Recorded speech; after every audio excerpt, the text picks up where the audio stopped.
Oddly enough, because we were just starting out, and this happens a lot, the very reason that they chose to put my brothers and I on television to replace Sonny and Cher was because they saw this home tape that we made called the Hudson Brothers Trying to Be Funny Half Hour. This is back in 1973. We rented a reel-to-reel video recorder, and the camera was, you had to screw in a cord, so the camera, wherever you went, the machine had to go with you. We shot this stupid little comedy thing in our hotel, in our apartment, and that's really what they saw.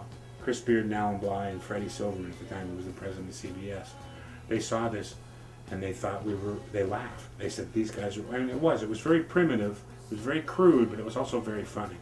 So when they got, as usual in show business, they bought us because of the tape that they saw, and then they tried to change us into being what they wanted us to be, rather than the tape that they bought.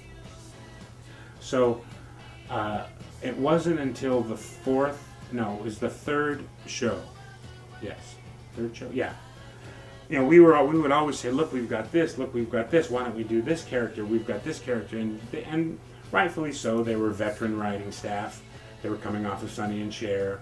Chris Beard and Alan Bly were producing Gods of Variety back in the 70s, and they're not going to listen to three Italian kids from Portland, and they didn't. Except Chris Beard finally let us shoot one of the sketches we wrote, which was The Adventures of Chucky Margolis, which is where I play a little kid in the basement and Mark plays my best friend Alan Audi Greco, and the only person I'll talk to in the world is my brother Bill, or was Bill. My brothers and I'd been doing that character since that was in 74, but I'd been doing it since like 1969, 1970.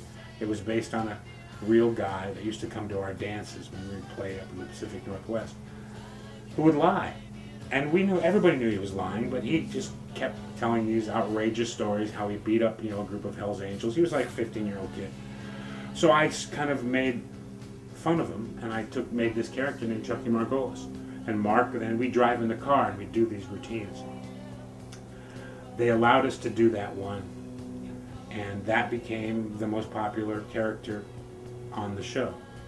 So in order to, and they hadn't aired yet. We had already shot all the shows, and then they aired in August. This was in June we were shooting them. So when they tested him, Chucky Margolis went through the roof, so they called us back in the studio and we shot 4 more so we could put one in every show. That was the only thing that they allowed us to do. Did you write all the Chucky Margolis sketches? Yeah.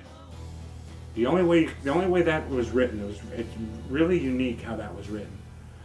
We were always together, the three of us. So, we'd be driving down from Portland down to Los Angeles trying to sell our souls to become successful. And on the drive down, Bill would interview Chucky. It was just to amuse ourselves. And that's how we would write him. We would sit down and Bill would have a legal pad and he would say, "So how you doing, Chuck?" And I would, "I'm not doing too well today." And I would go back into that. And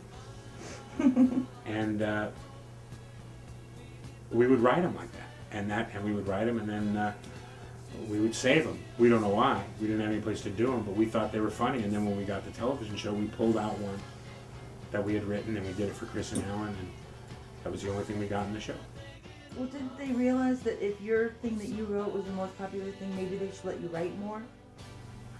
I would have hoped, but they didn't. It was after the fact, which is interesting, because they threw that one sketch in as let's let them do one. It was like, give the young lads a shot. They've been doing everything we've asked, so let them do one of theirs. If it's not good, we won't put it in the show. Well, we tore the audience. We tore them up. It just was really, really. It was a real relatable character. If you know the character Chucky Margolis, there's a little bit of Chucky in all of us. That's all I'll say. And that's why everybody really, or if it's not in you, you know a Chucky Margolis. Everybody does. Just somebody that's full of shit.